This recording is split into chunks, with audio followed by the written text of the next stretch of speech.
अच्छा, अब आज वज़ीर-ए-आज़म साहब ने जो खिताब फरमाया उसमें उन्होंने कहा है कि मुअर्रख यानी कि तारीख दान जो है वो हमें माफ़ नहीं करेगा। क्यों माफ़ नहीं करेगा, सुने वो क्या कह रहे हैं।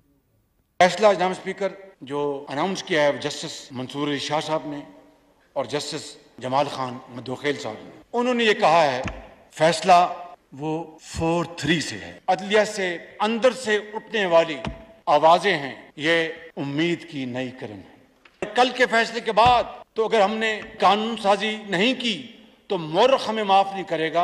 आज हमें ये दो टोक फैसला करना है, करोड़ों अवाम को रिलीफ दिलाना है या एक लाडले को रिलीफ मिलना चाहिए।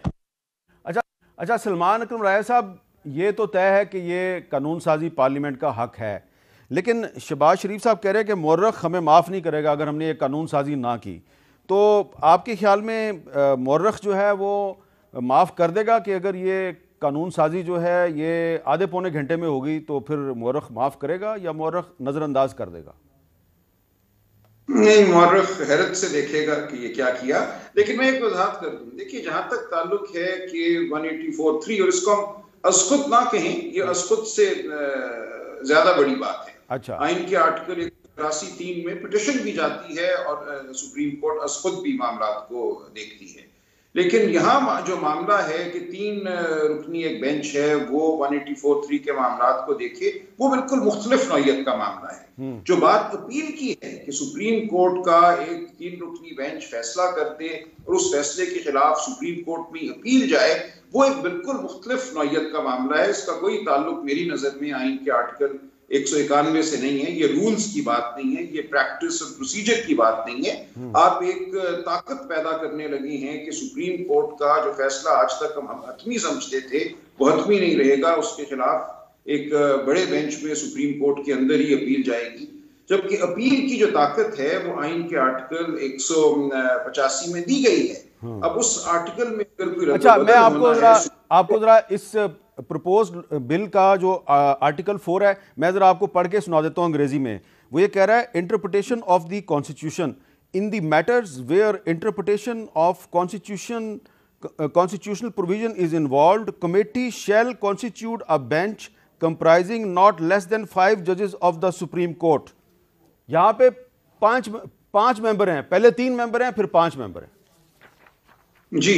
और फिर उनके अगर फैसले के खिलाफ अपील जानी है तो जाहिर है वो 7 मेंबर या 9 मेंबर बेंच होगा। तो ये बहुत ही बड़ी तब्दीली है और ये प्रोसीजर से इसका कोई ताल्लुक नहीं है। मेरी नजर में ऐसी तब्दीली जो है वो आईनी तरमीम किए बगैर नहीं हो सकती।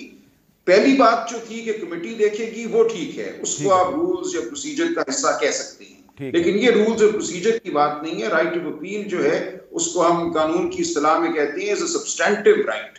और ये जो एक हक पैदा कर रहे हैं या एक ताकत पैदा कर रहे हैं अपील की, वो सुप्रीम कोर्ट की जो ताकत इस वक्त तक है जिसको हम हतमी समझते हैं, उसमें एक तरह से एक तब्दीली पैदा की जा रही है।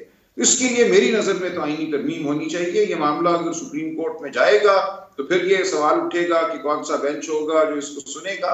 एक ये झगड़े का माहौल रहेगा। लेकिन इस वक्त जो 5 रुकनी बेंच सुन रहा है मामला, शायद उस पे इसका कोई असर ना हो। देखिए वो तो मामला उठ पड़ा है, सुनवाई हो रही है।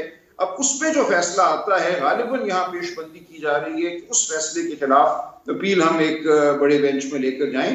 लेकिन यह भी मुतनाज़ बात होगी। आमतौर पर यह कहा जाता है कि राइट ऑफ अपील जो है वो तय हो जाता है जब मुकदमा दायर होता है कि क्या आपका राइट ऑफ अपील है। और सुप्रीम कोर्ट के हवाले से आज दिन तक राइट ऑफ अपील कोई नहीं था।